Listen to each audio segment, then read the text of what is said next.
Salut tout le monde! Avant de commencer cette histoire qui va complètement bouleverser votre vision de la générosité et de l'humanité, n'oubliez pas de vous abonner à la chaîne et d'activer la cloche de notification. Et surtout, restez jusqu'à la fin car la chute de cette histoire va vous laisser sans voix. D'ailleurs, dites-moi en commentaire de quel pays vous nous suivez, j'adore voir d'où viennent nos fidèles abonnés. Kwame Asante était l'homme le plus riche du Ghana. À 55 ans, il possédait des mines d'or, des plantations de cacao qui s'étendaient sur des milliers d'hectares, et des complexes hôteliers le long de la côte atlantique. Son empire s'étendait jusqu'au Burkina Faso et en Côte d'Ivoire. Mais ce qui caractérisait vraiment Kwame, c'était son mépris viscéral pour les pauvres de son pays. Dans sa luxueuse villa d'Accra, entourée de murs de 3 mètres et de vigiles armés, Kwame regardait les informations sur sa télévision plasma géante. Les images montraient encore ces mendiants qui souillaient les rues de sa belle capitale, ces enfants des rues qui harcelaient les touristes, ces femmes qui vendaient leurs maigres légumes au bord des routes poussiéreuses. Des paresseux, crachait-il souvent à ses invités lors de ces somptueuses réceptions. Moi, je suis parti de rien et regardez où j'en suis. Eux, ils préfèrent tendre la main plutôt que de travailler. Ce que Kwame ne disait jamais, c'est qu'il n'était pas vraiment parti de rien. Son père était un chef traditionnel qui possédait déjà des terres, et sa mère venait d'une famille de commerçants prospères. Mais cette vérité, il l'avait enfouie si profondément qu'il avait fini par croire à sa propre version de l'histoire. Sa fille unique, Akosua, était morte l'année précédente dans un accident sur l'autoroute reliant Accra à Kumasi. Elle avait 30 ans et dirigeait une fondation pour les enfants des rues, au grand dégoût de son père qui voyait cela comme un gaspillage de l'éducation coûteuse qu'il lui avait offerte à Londres et aux États-Unis. Pour découvrir plus de contenu sur le développement personnel et les compétences qui changent la vie, visitez notre boutique en ligne www.wando. Online, le lien est dans la description. Leurs derniers mots avaient été terribles. Akosua lui avait dit en TWI, « Papa, tu ne comprendras jamais ce que signifie vraiment avoir un cœur tant que tu n'auras pas marché dans les sandales usées de ceux que tu méprises. » Cette phrase le hantait jour et nuit. Pour prouver à sa fille décédée qu'elle avait tort, Kwame conçut un plan aussi audacieux que cynique. Il allait se déguiser en mendiant pendant 2 semaines, documenter secrètement la paresse et la malhonnêteté de ces gens, puis écrire un livre qui démontrerait une fois pour toutes que la pauvreté était un choix de facilité. Kwame engagea discrètement Kofi, un maquilleur de théâtre de l'Université du Ghana. Ensemble, ils transformèrent le visage bien nourri et soigné de Kwame en celui d'un vieil homme usé par la misère. Ses cheveux furent blanchis et emmêlés, sa peau frottée avec de la terre rouge jusqu'à prendre une teinte terne et poussiéreuse. Ses mains manucurées furent enduites de cambouis et ses ongles cassés volontairement. Il enfila un vieux boubou déchiré acheté au marché de Makola, des sandales trouées qui lui faisaient mal aux pieds, et apprit même à imiter la démarche voûtée des anciens. Une fausse cicatrice fut ajoutée sur son front, et il se brisa volontairement une dent pour parfaire son déguisement. Le résultat était stupéfiant. Kwame Asante, le millionnaire arrogant, avait disparu pour laisser place à Kofi le mendiant, un homme de 70 ans que la vie avait brisé. Son premier jour commença au carrefour de Tema Station, l'un des endroits les plus animés d'Accra. Assis sur un morceau de carton usé, il tendait une vieille boîte de conserve rouillée aux passants. Les premières heures furent un supplice. La poussière rouge soulevée par les taxis et les TRO trop lui irritait les yeux et la gorge. La chaleur du bitume lui brûlait les fesses à travers le carton fin. Mais ce qui le choqua le plus, c'était l'invisibilité totale. Les gens passaient devant lui comme s'il n'existait pas. Des hommes d'affaires en costume sur mesure, qu'il connaissait parfois personnellement, marchait à côté de lui sans même baisser les yeux. Cette indifférence le révoltait, mais il se convainquait que c'était normal face à tant de paresse. Vers midi, sous un soleil de plomb, une petite fille d'environ 8 ans s'approcha de lui. Elle portait un uniforme scolaire délavé mais propre, et tenait dans sa main une pièce de 50 pisois. « Tonton, prends ça », dit-elle en TWI en déposant la pièce dans sa boîte. Kwame, surpris, leva les yeux vers elle. « Petite, garde ton argent pour toi. Tu en as besoin pour l'école. » La fillette sourit, révélant des dents blanches parfaites. « Ma grand-mère dit qu'on est tous des enfants de Dieu. Même toi, tonton. » Elle repartit en courant vers l'école, et Kwame resta figé. Cette pièce de 50 pisois, c'était probablement tout l'argent de poche de cet enfant pour la semaine. Lui qui possédait des millions avait reçu l'aumône d'une gamine qui avait manifestement moins que rien. L'après-midi apporta d'autres surprises déstabilisantes. Un vendeur de sachets d'eau glacée, qui gagnait péniblement sa vie sous le soleil, lui offrit gratuitement de quoi se désaltérer. « Frère, tu as l'air fatigué. Bois ça, c'est cadeau. Vous voyez où je veux en venir. Cette histoire va prendre un tournant que personne ne voit venir. Mais avant de continuer, si vous appréciez ce contenu, un petit pouce bleu me ferait vraiment plaisir, et n'hésitez pas à partager cette vidéo avec vos proches. Et surtout, restez jusqu'à la fin, vous n'allez pas croire comment ça se termine. Un chauffeur de taxi en panne, qui attendait le dépanneur depuis des heures, partagea son Kenki avec lui sans rien demander en retour. On est tous dans la même galère, grand frère. Le soir venu, Kwame se réfugia sous un abribus pour passer sa première nuit dans la rue. Il n'avait jamais imaginé à quel point la rue pouvait être hostile la nuit. Les moustiques, les rats, le froid surprenant de l'harmattan, les bruits inquiétants, tout contribuait à faire de cette expérience un cauchemar. Vers minuit, il fut réveillé par des voix. 3 autres sans-abri s'étaient installés près de lui. Au lieu de voir en lui une menace ou un concurrent, ils l'accueillirent chaleureusement. « Bienvenue dans notre palace 5 étoiles. » Plaisanta l'un d'eux, un homme d'une quarantaine d'années qui se présenta comme YKW. « Je vois que c'est ta première nuit. Ne t'inquiète pas, on va te montrer les ficelles. » YKW avait été professeur de mathématiques avant de tout perdre dans un incendie qui avait détruit sa maison et coûté la vie à sa femme et ses 2 enfants. Depuis, il vivait dans la rue, mais gardait une dignité et une gentillesse qui impressionnèrent Kwame malgré lui. Le deuxième, Kojo, était un ancien menuisier qui avait perdu l'usage de sa main droite dans un accident du travail. Sans assurance ni épargne, il s'était retrouvé à la rue quand son propriétaire l'avait expulsé pour non-paiement du loyer. Le troisième, le plus jeune, s'appelait Kweku. Il avait 22 ans et vivait dans la rue depuis l'âge de 12 ans, quand ses parents étaient morts du paludisme dans un village reculé de la région des Volta. Il avait survécu en récupérant et vendant des métaux dans les décharges. Ces 3 hommes partageaient le peu qu'ils avaient. YKW avait réussi à acheter une miche de pain avec les quelques C10 récoltés dans la journée, et ils la partagèrent équitablement en 4 parts.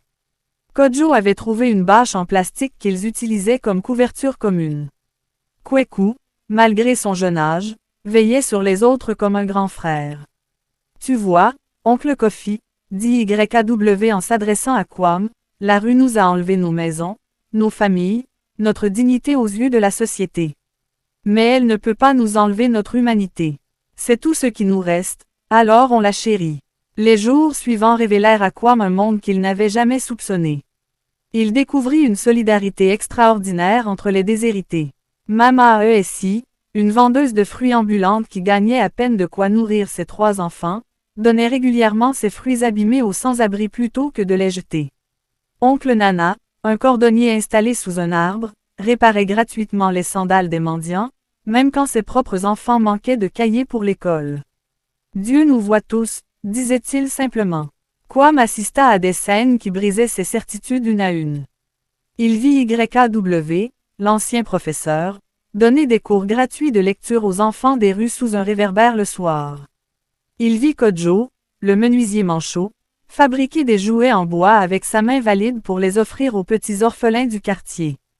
Mais l'événement qui changea tout se produisit le 8e jour de son expérience. Ce matin-là, Kwame était installé devant l'église méthodiste du centre-ville. C'était dimanche, et les fidèles bien habillés se pressaient pour assister au service. Comme d'habitude, la plupart l'ignoraient complètement, quelques-uns jetaient des pièces dans sa boîte avec un air dédaigneux, et certains lui faisaient clairement comprendre qu'il dérangeait par sa simple présence. Vers 10 heures, une vieille femme s'approcha de lui. Elle devait avoir 80 ans, marchait péniblement à l'aide d'une canne en bois sculpté, et portait un pagne coloré mais visiblement très ancien. Ses sandales étaient rafistolées avec du fil de fer, et son foulard de tête avait perdu ses couleurs vives depuis longtemps. Mais ce qui frappa Kwame, c'étaient ses yeux. Ils brillaient d'une lumière particulière, d'une bonté profonde qui contrastait avec la dureté de son visage marqué par les épreuves. Bonjour, mon fils, dit-elle en s'accroupissant difficilement devant lui. Bonjour, maman, répondit Kwame, utilisant le terme respectueux traditionnel pour s'adresser aux aînés. La vieille femme fouilla dans son petit sac en tissu usé et en sortit quelque chose que Kwame ne put d'abord identifier. Quand elle ouvrit sa main ridée, il vit 2 petites ignames, pas plus grosses que des œufs, manifestement tout ce qu'elle possédait comme nourriture. Mon fils, je n'ai pas d'argent à te donner, mais j'ai ça. Tu as l'air d'avoir faim. Kwame resta paralysé. Cette femme, qui était visiblement plus pauvre que lui dans son déguisement, voulait lui donner sa seule nourriture. Il sentit sa gorge se serrer. Maman, gardez ça pour vous. Vous en avez plus besoin que moi. La vieille femme sourit, révélant des gencives presque édentées. Mon enfant, j'ai 82 ans. J'ai survécu à la faim, à la maladie, à la guerre, à la mort de tous mes enfants. Dieu m'a toujours nourri. Aujourd'hui, il veut te nourrir à travers moi. Elle déposa les 2 ignames dans les mains de Kwame et ajouta. Tu sais, mon fils, j'ai été riche autrefois. Mon mari avait des terres, des troupeaux. Puis les sécheresses sont venues, puis les maladies, puis la mort. J'ai tout perdu. Mais tu sais ce que j'ai appris. Kwame secoua la tête, incapable de parler. J'ai appris que la vraie richesse, ce n'est pas ce qu'on possède, mais ce qu'on donne. Plus on donne, plus on reçoit. Pas forcément en argent, mais en paix intérieure, en amour, en bénédiction. Elle se releva péniblement et ajouta. Je m'appelle Akosua Mensah. Et toi, comment tu t'appelles, mon fils? Le sang de Kwame se figea dans ses veines. Akosua, comme sa fille décédée. Cette coïncidence lui sembla surnaturelle. Je m'appelle Kofi, maman. Que Dieu te bénisse, Kofi. J'espère qu'on se reverra. Elle s'éloigna lentement vers l'église, et Kwame la regarda partir, les larmes aux yeux. Dans ses mains, les 2 petites ignames semblaient peser 1 tonne. Cette femme venait de lui donner une leçon d'humanité plus puissante que tous ses diplômes universitaires. Ce soir-là, sous son abribus, Kwame partagea les ignames avec YAW, Kojo et Kweku. Il leur raconta sa rencontre avec Mama Akosua, et tous l'écoutèrent avec une émotion visible. Tu vois, oncle Kofi, dit YAW, c'est ça, la vraie richesse. Cette vieille maman n'a rien, mais elle a tout compris de la vie. Nous, on a appris ça dans la rue.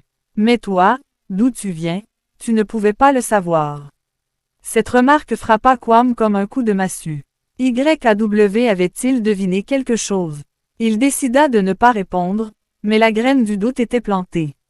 Le lendemain matin, Kwame se rendit très tôt devant l'église, espérant revoir Mama Akosua. Il l'attendit des heures, mais elle ne vint pas. Inquiet, il demanda à YAW s'il la connaissait. Mama Akosua, bien sûr que je la connais. Elle vit dans une petite chambre derrière le marché de Kaneshie.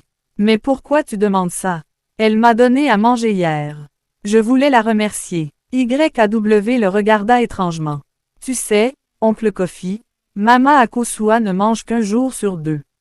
Si elle t'a donné ces ignames, c'est qu'elle n'avait rien mangé depuis au moins 24 heures. Cette révélation acheva de briser le cœur de Kwame. Cette femme qui mourait littéralement de faim avait donné sa seule nourriture à un inconnu qu'elle pensait plus nécessiteux qu'elle. Il fallait qu'il la retrouve.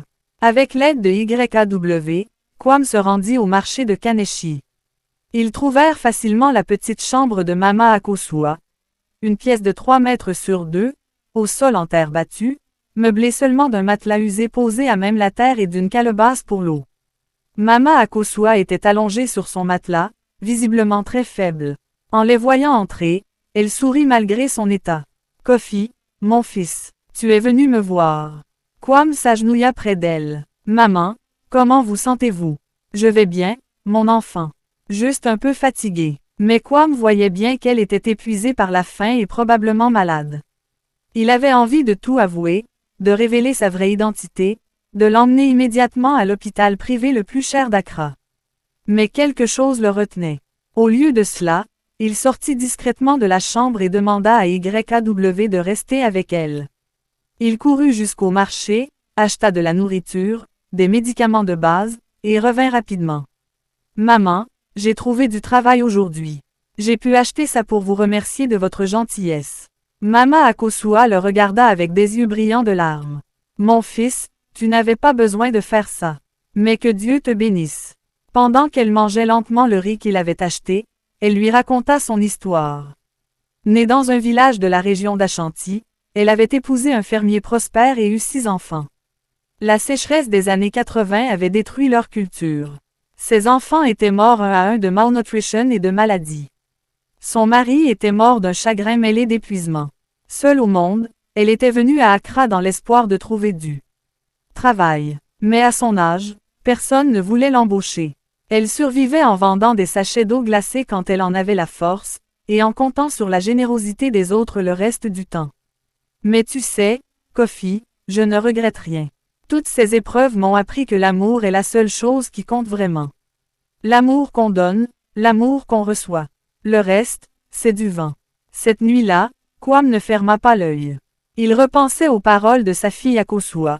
Tu ne comprendras jamais ce que signifie vraiment avoir un cœur tant que tu n'auras pas marché dans les sandales usées de ceux que tu méprises. Sa fille avait eu raison. Complètement raison. Le lendemain matin, Kwame prit une décision qui allait changer sa vie à jamais. Il retourna voir Mama Akosua, mais cette fois, il lui dit la vérité. Maman, j'ai quelque chose à vous avouer.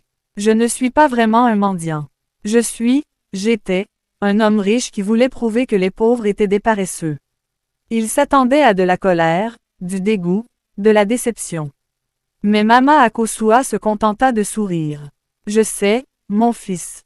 Vous saviez, tes mains, ton langage, ta façon de marcher. Un pauvre de naissance ne se tient pas comme toi. Mais tu sais quoi, ça n'a pas d'importance. Ce qui compte, c'est ce que cette expérience t'a appris. Kwame éclata en sanglots. Maman, j'ai été un monstre toute ma vie. J'ai méprisé des gens qui valent 1000 fois mieux que moi. Je ne sais pas comment réparer tout le mal que j'ai fait. Mama Akosua posa sa main ridée sur la joue de Kwame. Mon fils, la rédemption n'est jamais impossible. Dieu pardonne toujours à ceux qui regrettent sincèrement. Mais maintenant, tu dois agir. Et voilà comment cette histoire se termine, mes amis. Kwame Azant utilisa sa fortune pour créer la plus grande fondation d'aide aux démunis du Ghana, avec Mama Akosua comme conseillère principale. Il transforma ses hôtels en centres d'accueil, ses terres en fermes communautaires, et consacra sa vie à réparer le mal qu'il avait fait. Si cette histoire vous a touché, n'oubliez pas de vous abonner et de partager cette vidéo. Et pour aller plus loin dans votre développement personnel, visitez ma boutique www.wando.online pour découvrir des formations qui pourraient changer votre vie. Le lien est dans la description. Dites-moi en commentaire de quel pays vous nous suivez et ce que cette histoire vous inspire. À bientôt pour une nouvelle histoire qui va vous surprendre.